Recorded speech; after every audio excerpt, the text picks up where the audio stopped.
Quelqu'un peut faire le résumé de ce qu'on a vu hier?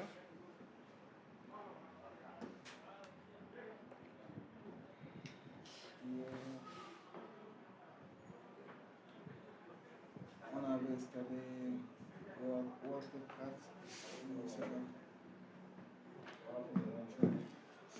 C'est bon. Donc, on avait dit la première des choses à faire d'abord, c'est d'installer XAMPP, n'est-ce pas? Après avoir installé XAMPP, après, on télécharge aussi WordPress. Après avoir téléchargé WordPress, voilà. On décompresse WordPress. Supposons que ici, je viens tout juste de décompresser WordPress. Voilà, je vais copier ça, je fais CTRL-C. Je viens dans mon dossier exemple htdocs, voilà. Après, je colle ça ici. Voilà, après je renomme. C'est trop ça. Est-ce que c'est pas énorme? Je retourne en arrière, WordPress, je copie. Je viens dans exemple, htdocs. Après, je colle ici.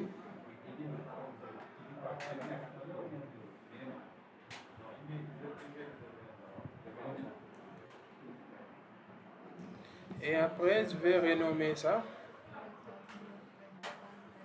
Je mets le nom du site. Comme il y a déjà le nom texteur ici, voilà, 01. Après, je fais entrer.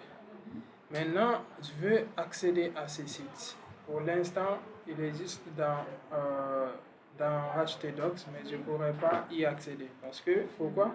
Parce qu'il n'y a pas de lien entre ce site et la base de données. Ok?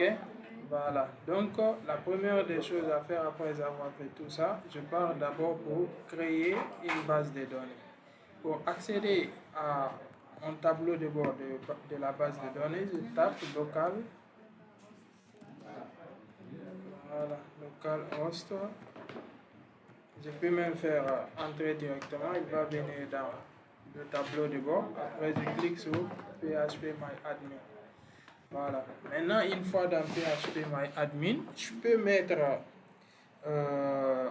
les mêmes sites ici dans mon ancienne base de données, c'est-à-dire test03 ici. Le seul changement que je pourrais l'apporter, c'est au niveau du préfixe des tables. L'autre, comme c'était W ici, WP, donc je peux mettre un autre préfixe des tables, WPD ou bien P3, ainsi de suite. Ok? Mais pour plus de clarté, je vais essayer de créer une autre base de données. Donc je clique sur nouvelle base de données. Je vais mettre test 3.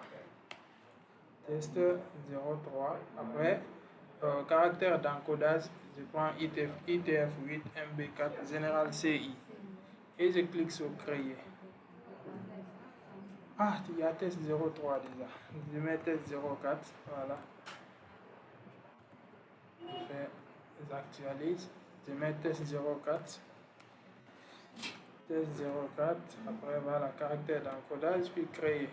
Donc c'est bon, la base de données est créée, test 04 ici. Et à l'intérieur, aucune table n'est créée. Pourquoi? Parce que la base de données n'est pas encore reliée à mon site web. Donc je vais venir ici pour faire ça. J'ouvre un autre onglet, je tape localhost. Pas la peine d'ouvrir exemple et de cliquer sur start. Oui, oui. Non, je l'ai déjà fait. Je l'ai déjà fait. Voilà. Après, je tape localhost / je mets le nom du site, donc texteur 01. Voilà, je fais entrer. Ils vont me demander des informations. Nom de la base de données pour nous, c'est test 04. Identifiant, comme on n'a pas créé d'utilisateur, donc pas besoin d'identifiant. Identifiant par défaut, on va juste mettre route. Après, mot de passe, il n'y en a pas. Ok? Si on avait créé un utilisateur, forcément on allait donner un identifiant spécifique, c'est-à-dire personnel, et un mot de passe. Mais comme on n'a pas créé d'utilisateur, donc on va utiliser l'identifiant par défaut, ok, qui est route. Maintenant, si il donne l'identifiant par défaut, mot de passe, ils ne vont pas donner. Donc, je clique sur c'est parti. De là, nom de la base de données, c'est test04. C'est bon? Au niveau de l'identifiant, j'écris l'identifiant par défaut, qui est route. Maintenant, au niveau de mot de passe, c'est vide.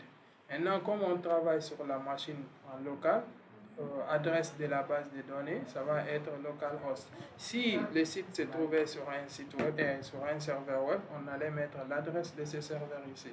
Maintenant, comme c'est une nouvelle base de données, il n'y a aucune autre table dedans. Préfixe de table, on va laisser par défaut WP.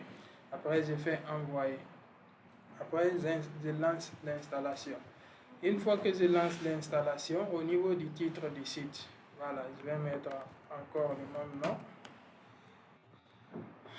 Identifiant, voilà, un identifiant personnel. Après, mot de passe, je ne vais pas mettre quelque chose de compliqué. Après, je confirme ici puisque ça se trouve en local. Mais si c'est sur un serveur web, vous allez mettre quelque chose de compliqué. Ok? Voilà. L'email ici, je vais mettre l'email. Après, demander au moteur de recherche. Je ne vais pas cocher puisque je vais juste commencer la création. Je ne vais pas que les moteurs de recherche indexent les sites web. Donc, je clique sur installer WordPress. Et c'est bon. Donc, là, j'ignore. Après, je fais se connecter. Là, je vais mettre mon identifiant et le mot de passe. Je fais se connecter. Indisponible temporaire propose de maintenance. Parfois, ça peut arriver. J'actualise. Voilà, automatiquement, mon tableau de bord. Maintenant, le site web est relié à la base de données. Si je reviens dans l'onglet de la base de données, après j'actualise, automatiquement vous allez retrouver WordPress à créer des tables par défaut. Ok? Maintenant, si je viens ici dans WP Options, dans la table Options, je vais retrouver en fait les adresses mail. Maintenant, si je change mon adresse mail ici, automatiquement au niveau de WordPress, mon adresse mail va changer là-bas aussi. Ok? Parce que le site est relié directement à la base de données. Voilà. Si je viens aussi au niveau de la table User, je clique, automatiquement, je dois retrouver voilà, un seul utilisateur, c'est ce qui est là, mon identifiant. Ok? Voilà, donc vous pouvez ajouter plusieurs utilisateurs. Donc c'était le résumé de ce qu'on avait fait hier. C'est bon? Voilà. Après, on a aussi parlé. Oui? Si, je l'ai enregistré. Ça est là, je l'ai enregistré. Donc, on a aussi parlé des menus, n'est-ce pas, des onglets. Ok? Après, on a dit que par là, c'est la barre d'accès rapide, ici. Donc, on va commencer par la création des pages. Mais avant, d'abord, il y a des petits réglages à signaler. Ok? C'est dans... Oui, oui, allez-y, vous ouvrez.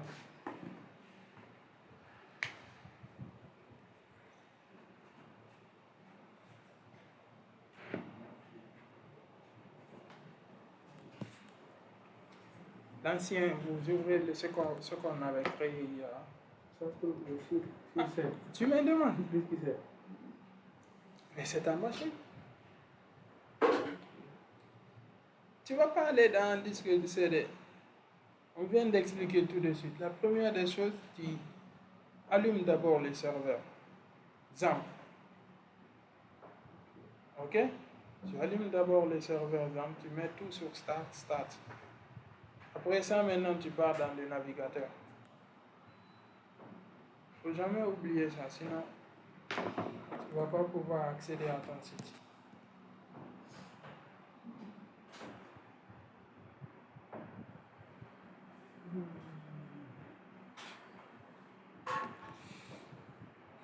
Attends, je vais stopper ça, sinon...